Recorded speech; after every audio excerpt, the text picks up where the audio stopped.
Whenever we get around the wintertime, everybody's always talking about seasonal depression, how sad they feel, how their mood is just down, they lost all passion. A lot of people actually tend to feel burnt out during this specific time. But I wanted to talk today about seasonal grief. For the longest time, I've been calling this wave of sadness that I get towards the winter seasonal depression because that's just like the term that everybody's been using. But I was joining a fast this morning. It was Norris Johnson II's fast. It was we're currently doing a 21-day fast in December. By the time you hear this, that fast will be over, but I'll put the link or I'll put his channel name in my bio so that you guys can go check it out because the live videos are still going to be up. But this fast has been so great. But nonetheless, he was talking today. Today's day 11, and he was being very transparent about how he's been feeling and how this season has taken a toll on him. And he said that he's feeling seasonal grief. And I feel like at a certain point in my life, I was facing seasonal depression. But in this time, I'm like, I'm not depressed. Like, I'll have random like waves of sadness, but I am not depressed. I just am grieving, and I don't know what I'm grieving, but if you're anything like me right now, I just feel like I've lost the passion to do things that I once really loved to do, and the grace to do those things are still on me, but for some reason, like, I don't feel like doing it. Like, as you know, with all of these audios, I'm doing a little art piece in the back. Sometimes it's related to what I'm talking about, most times it's not. But I love art. I love creating. I love journaling. I love just creative things. And I've just been finding like I don't have any passion to create. And this is coming from somebody who used to create art every single day. Like, if you followed me on TikTok before I started my YouTube, like, I just used to create so much. And then I just stopped creating. And if you're familiar with me, I talked about a lot about how high school was like the worst 4 years of my life, and specifically during this winter season, it was so horrible. Like, I would go out to eat lunch every day outside in a snowstorm and a blizzard and slush, just by myself, freezing cold, just with a cup of tea, and that's all that I had. I didn't have anybody, nothing. Like, it was just such a lonely season in my life, and the weather outside did not help. And so I say all that to say, a lot of the times we'll label how we're feeling as seasonal depression, when in reality it's just seasonal grief. Like, right now I'm in university, I'm in a completely different environment, completely different situation. Like, my life has gotten 10 times better. Joel 2 verse 25 talks about how God will restore the years, and he really restored me in this area. And I'm literally like, I'm really the happiest I've ever been. Like, during this season, I'm usually like super self-critical, and like my mind is just like, I'm ready to just like give up on everything. But I find that I'm like not as sad. Like, I'm still feeling kind of those waves, but I'm not as sad. And I think the reason is because I don't have seasonal depression, I have seasonal grief.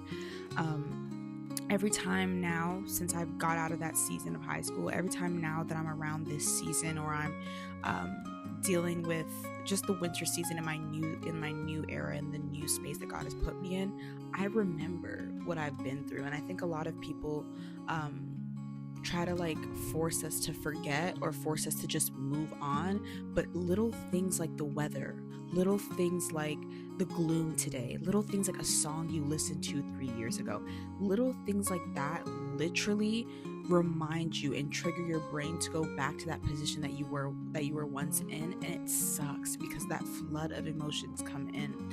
And so I just wanted to make this audio because I wanted to just encourage anybody who may be feeling seasonal grief or even seasonal depression. This time is so hard for all of us. Like, I don't know what it is, but every time this time of the year comes with like gifts and like all these things, all these rushes of emotion come in. And I think I can be transparent with you guys. So I'll tell you like the two main things that I feel the most in this season that has just been like simultaneous throughout my whole entire life, whether it was in high school or now that I'm in my new season in university. These two things have always just came up during this time, and it sucked so bad. And so those two things are, number one, complete and utter loneliness, and number two, severe anxiety. Now, I've dealt with anxiety, I would say, ever since maybe the 4th or the 5th grade. I wasn't always anxious. I don't believe we're born with anxiety. We're born with depression. I feel like there are little events that happen in our lives that build up to our tolerance or our levels of anxiety. And so I've always had very, very high anxiety during this time. And it's been for nothing, to be honest. Like, literally, I felt just at least like 2 days. Usually this lasts for like 3 months for me, but this season it only lasted like 2 days, but I felt severe anxiety. And I was in prayer time and I was talking to God, and I was like, I don't know what it is, but I'm fine. I'm finishing up the semester, I'm finishing up my exams, my rent is paid, my train ticket back home is bought. Like, I'm okay. Like, there's nothing wrong with me. I have food in my fridge. Like, everything is fine. I don't know why I'm just discontented. And he revealed to me that it's the uncertainty that we feel around this season. For some reason, when the leaves fall away and the trees look like they're dying, there's so much uncertainty that we feel. We don't know if things are going to be okay. Even if we're okay in the present moment, we feel this seasonal grief. We don't know what's to come. And for me, the anxiety's always just been of the uncertain. Like, God, what are you going to have me do in this next season? Is next year going to look different from this year? And that for me has always been a really big anxiety trigger, because everybody's always so excited. It's Christmas and then it's New Year's, and we're so excited to go into the new year. I hope the new year's a better year for me, but in the back of my mind there's always that lingering feeling of, what if things don't change in the new year? What if things stay the same? What if I get back to this place next year and I'm still seeing very subtle growth, right? And I think what we miss in that is that subtle growth is still growth, and that something big and dramatic doesn't need to happen in order to prove that we've been faithful, or in order to prove that we've actually lived out our lives the way we're supposed to. And so for me, that was just like a really big thing that bothered me. And so I felt that anxiety trying to creep in this year, but I had to remind myself, and I think this has to do with just like renewing our minds daily and not allowing these things to overtake us. But I had to remind myself, this is not the final. Like, I think the trick that the enemy uses during this specific time is like trying to convince us that this is the end all and be all. Like, if we don't have everything figured out, if we don't feel 100% right now, it's over for us. Like, we won't make it into the new year. And I'm here to tell you that is a lie from the pits of hell. You are going to make it. You have to cross over. God didn't bring you this far to leave you here. That's not of his character. That's not who he is. And so even though in this time it just feels like nothing is going to change, it just feels like everything is going to stay the same, it feels like nothing is ever going to pan out in your favor, that is a lie. And I think the worst part about this specific season is it feels so freaking long and dreadful, and it's really not that long, because you will find that this time will pass by and the snow will clear up and the cold weather will go away and the flowers will start to bloom and bud again. But I think that we focus and concentrate ourselves so much on the painfulness of this season that we don't adhere to God's promises, like what he said in Jeremiah, which he says, don't regard the old things, see that I'm doing a new thing. It's very, very hard for us to perceive the new thing because the old thing is just like overcrowding us. And I feel like grief from past seasons and things that we haven't dealt with yet creep back up. You have to understand, like, all of this is real. Like the weather making you feel sad all of a sudden, and the sun not being out, like that. Yes, that has to do with like psychological stuff and biological stuff, whatever the case may be. But a lot of it is just that during this exact time last year, you didn't deal with that anxiety. During this exact time 2 years ago, you didn't deal with that anger and that pain and that resentment that you were feeling towards your mother, towards your father, towards your sister. Like, a lot of it just has to do with the fact that we haven't dealt with things. And then that season passes, we forget about it, we're happy, it's the summer, it's the fall, and then we go right back to the winter, and we find ourselves in these places and the burden feels heavier and heavier and heavier. And that's because we're not dealing with the things that we're supposed to be dealing with. For me, as the years have progressed, the burden has felt lighter, and I really believe that that's how it's supposed to be. You're not supposed to feel heavier every single time, specifically when you get to this season. That's not right. There are things that are on you that you haven't laid at his feet yet. There are things that are on you that you haven't given to God, right? Jesus says that my burden is light, my yoke is easy. There are things we haven't given to him yet. And that's the reason why we feel like heavier and heavier every single time this season comes. And another thing that I deal with specifically in this season is severe loneliness. We may have family, not all of us are close to our family. I always say I'm a family person. If I make my own family, if I get to choose my family, I'm not the biggest family person with my own family. And we all have traumas and different things that we've dealt with within our families. And for me, I'm not somebody that has many friends, and so literally, like, I always like just reevaluate my relationships and reevaluate the people I have next to me, and I find myself having no one a lot of times. It's always just really me and God, and it sucks, right? It sucks to feel lonely. It sucks to have all these feelings and have no one to talk to about it. And I remember last year, it was easier for me to kind of get through these feelings because I actually got into therapy, and I forced myself to be uncomfortable. Now, therapy online is great, but I think there's something very intentional about going in person and seeing someone and just like having no distractions, no reason to be like, oh, I'm not gonna go, or my Wi-Fi cut out. Like, being in person and talking to a therapist, I think there's something very, very intentional about that.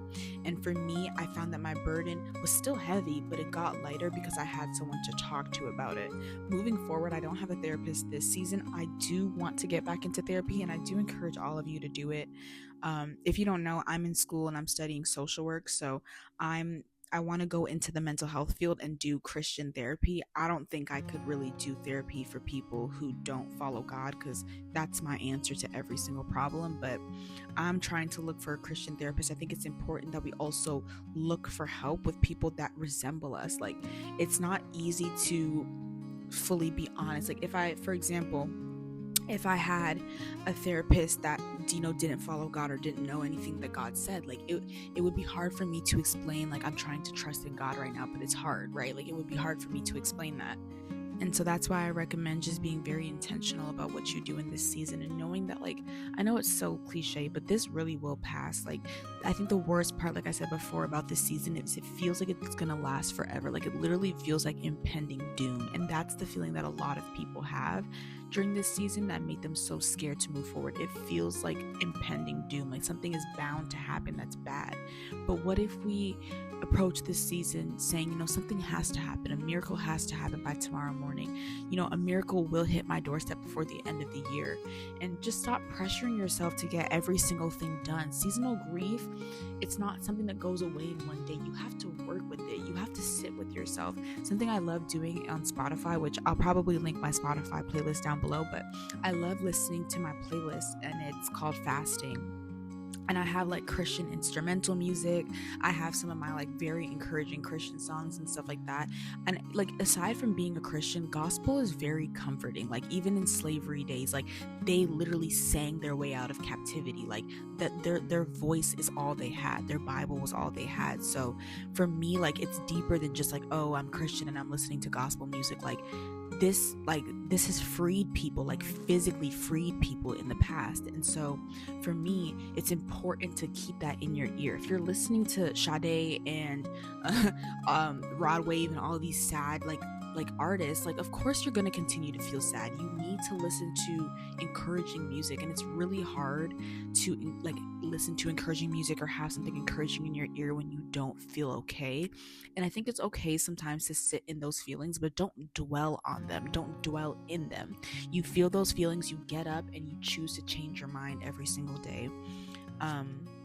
And again, I'm not speaking from a place of someone who's fully healed and who's fully done this. I'm currently going through this, and I know that it's not easy, but you have to take that step every single day. And the seasonal grief will pass through, but it won't pass through unless you confront it. Like, you have to confront it. And I think specifically just with like Christian people in general, we're afraid to call things by their name, right? We're afraid to call things out by exactly what they are. For the longest time, I didn't want to acknowledge that my anxiety was really fear. So I was just like, I don't know, I'm just feeling anxious. I don't know, I just feel a little bit nervous. Maybe that's because I have this exam coming up, or maybe it's because I have this presentation, or maybe it's because I gotta meet up with family and I'm not too comfortable with them. And that it could have really been all of those things. But the one thing that I kept avoiding was calling fear out by its name. It was fear of the future, fear of uncertainty, fear of what's to come. that's what it was. Essentially, it was fear. I was afraid, and I was also afraid to call it out by its name. And so we're never going to get past seasonal grief. We're never going to get to a point where we start to address how we're feeling until we really call it by what it is. Don't just say, oh, I don't know, I just feel sad today. You've been sleeping all day. You've been self-sabotaging. You know what you need to get done and you haven't been doing it. You've been purposely withdrawing away from people. You've been in isolation. You've been sitting in a dark room. You don't open your curtains. That's depression. That's depression, and that is very real. And we need to be able to call these things out by their names. It takes courage to say, this is what I'm going through. But the minute you call it out by your name, I'm telling you, to call it out by its name, I'm telling you that weight will automatically start to lift off of you because you're acknowledging that it's there. The more you hide it, the more it's like literally like a coat of shame on you, a coat of embarrassment, a coat of fear on you. But take that coat off and look at it and be like, you know what? This coat is shame. You know what? This coat is depression. This coat is fear. What am I going to do with this now? Am I going to put the coat back on? No. We have to work past that. So I hope that this episode helped you. This video helped you. I hope I wasn't all over the place. I always say that at the end of every episode because I'm like, I feel like I'm rambling. But it was just a thought that I was having, and because I've been on my fast and I just noticed like so many people are just going through this. Like, we have to move past this. This cannot be our story. This cannot be our testimony every single December. Like, good things will happen. The good things are happening for us, but maybe this is just a season where God is teaching us to lean on him. And so if you haven't been doing that, I encourage you to do that. And so I hope everybody has a great day. Let me know what you think in the comments. Let me know if you've been going through the same thing. What remedies, what things have you been doing in order to combat that? I'll put some techniques and some things that I do in the description below of how I combat dealing with this. And I just hope that we can all encourage each other and know that this season will pass and you will come out at the end victorious.